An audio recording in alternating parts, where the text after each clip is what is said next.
मुख्यमंत्री देवेंद्र फडणवीस यांचा महत्त्वाकांक्षी प्रकल्प असलेल्या उजनी ते सोलापूर दुहेरी जलवाहिनीचे काम पूर्ण झाले आहे. शनिवारी उजनीचे पाणी सोरेगाव येथील जलशुद्धीकरण केंद्रात पोहोचले. या पाण्याची पाहणी पालकमंत्री जयकुमार गोरे आणि आमदार देवेंद्र कोठे यांनी केली.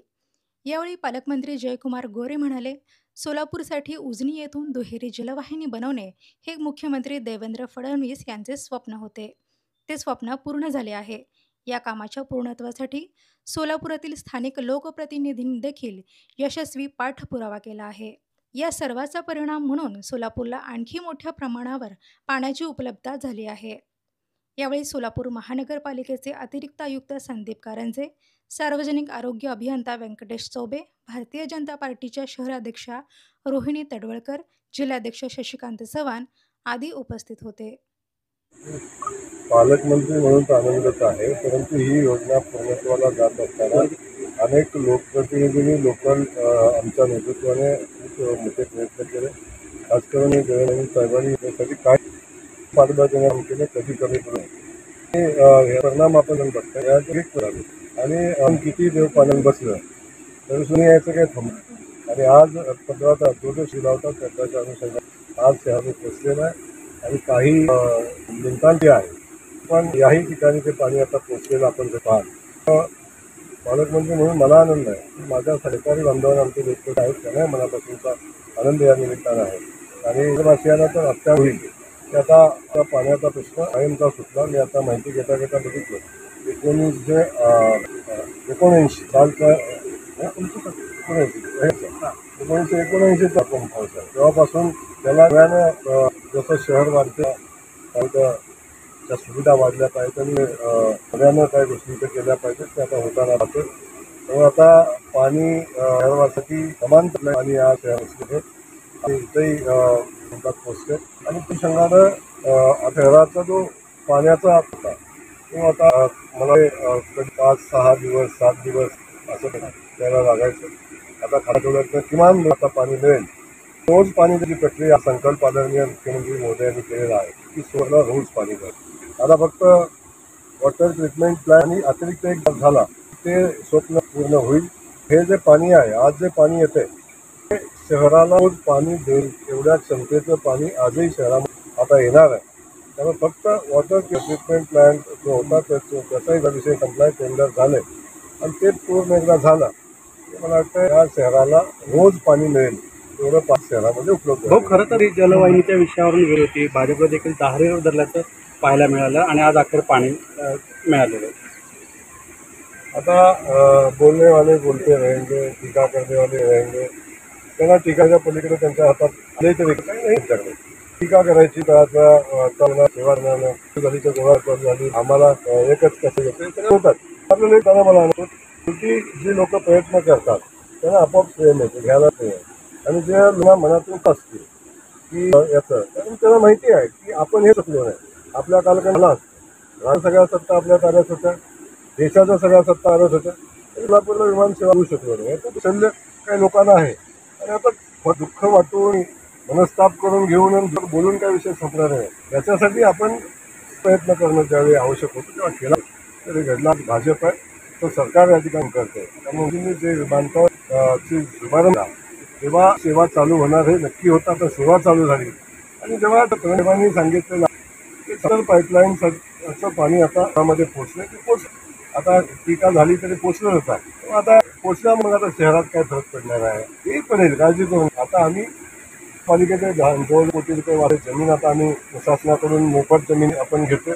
टेंडर झालेलं आहे. ट्रीटमेंट प्लॅन चालू झाला मी खात्रीने आपल्याला सांगतो शहराला रोज पाणी देण्याची क्षमता आज आमच्यामध्ये तयार झाली. जलशुद्धीकरण केंद्राचा एक मोठा अडथळा विभागाचा मार्ग लागलेला आहे. 850 करोड रुपये मंजूर करून घेत अंतर्गत सगळ्या पैकी 2 महत्त्वाचे प्रकल्प आपण मंजूर घेतले. ते कधीपर्यंत पूर्ण होतील काय? मी आपल्याला सांगताना मला आनंद होतो की मी जेव्हा पहिल्यांदा पालकमंत्री म्हणून या ठिकाणी आलो तेव्हा समांतर पाईपलाईनच्या संदर्भात माननीय मुख्यमंत्र्यांनी मला इथे याच्या अगोदर सांगितलं होतं की हा महत्त्वाकांक्षा असा प्रकल्प आहे. शहराला पाणी 24 तास देण्यासंदर्भात आपला विचार आहे. तेव्हा इथं आल्यानंतर बैठक घेतल्यानंतर ती आल्या की जरी आज आपण समांतरांचं पाणी इथं पोचवलं जोपर्यंत वॉटर ट्रीटमेंट प्लॅन दुसरा नाही तोपर्यंत याच्यात काय खूप मोठं काय बदल घडेल अशी परिस्थिती नाही. तर आता मला खात्री आहे की आता अधिकाऱ्यांशी मी आता बोललो की जेवढं पाणी येते म्हणजे जे अतिरिक्त पाणी येईल आणि ही व्यवस्था व्यवस्थित आपण केली की आठवड्यातून किमान 3 दिवसाला एकदा पाणी येईल अशी परिस्थिती आता आहे. आणि दुसरा विषय होता की रोज पाणी देण्यासाठी खूप जुन्या पाईपलाईन आहेत, खूप जुनी पाण्याची डिस्ट्रीब्युशन व्यवस्था आहे. ही व्यवस्था नव्यानं होणं अपेक्षित आहे. नव्यानं काही भाग आता महापालिकेत आलेला आहे, त्या ठिकाणी नवी वितरण व्यवस्था होण्याची आवश्यकता आहे. मुख्यमंत्री महोदयांना मी मनापासून धन्यवाद देईन की त्यांनी याही योजनेला 850 कोटी रुपये एका मीटिंगमध्ये मंजूर केलं. त्याच्यावर 100 कोटी तरतूद केली. टेंडरची प्रक्रिया चालू आहे. आता प्लॅन इस्टिमेट चालू आहे. ते झालं की मला वाटतं महिनाभराच्या अंतरामध्ये त्याचं टेंडरही दिलेल आणि 850 रुपयाची वितरण व्यवस्थाही ते काम चालू होईल. तर या सगळ्या व्यवस्था जेव्हा एकत्र येऊन काम करतील आणि ह्या सगळ्या व्यवस्था निर्णायक टप्प्यावर येतील तेव्हा शहराला रोज पाणी देणं हे जे मुख्यमंत्री मोदयांचं आणि आमच्या लोकप्रतिनिधींचं स्वप्न आहे, भारतीय जनता पक्षाचं स्वप्न आहे, ते पूर्ण होईल. भाऊ, विमानसेवा संदर्भात प्रगतीशील जे असं म्हणतात की गोव्याची जी विमान आहे त्यात तस्करी तर होत नाही याचा तपास घेतला, तस्करीसाठी तर वापर करणार नाही. मी आता आपल्याला जे सांगितलं आरोप गंभीर नाही आहे. आरोप गंभीर नाही आहे. आरोप मनस्तापातनं झालेली वेदना आहे.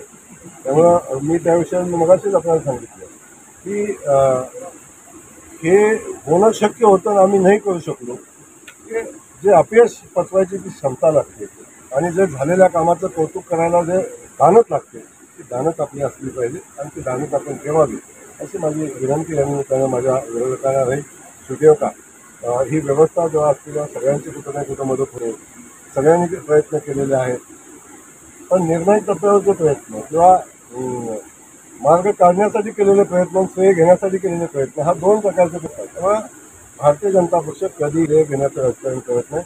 ना एक काम करून त्याचं श्रेय घेतं की तिथं घ्यायला लागेल ते आणि घेतला म्हणून वाईट वाटायचं काही कारण नाही पडायला. काही लोक म्हणजे पेपरला असं दिसतं म्हणजे एकाच पक्षाचं होतं का, तुम्ही 3-3 पानाची जाहिरात द्यायची होती, फडणवीस साहेबांचं मोदींचं अभिनंदन करायचं होतं. आमचं कुठं काय म्हणणं होतं.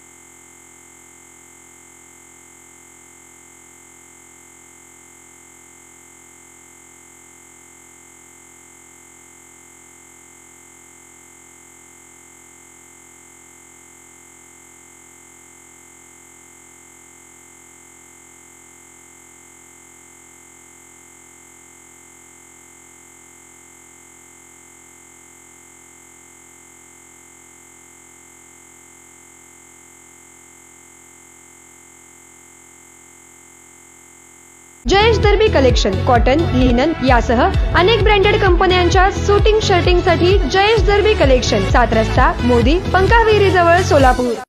Mayur classic AC banquet hall अब शादी के लिए मिलेगा सिर्फ 1 लाख रुपए में. Mayur classic AC banquet hall, July Solapur. Management by spice end ice events.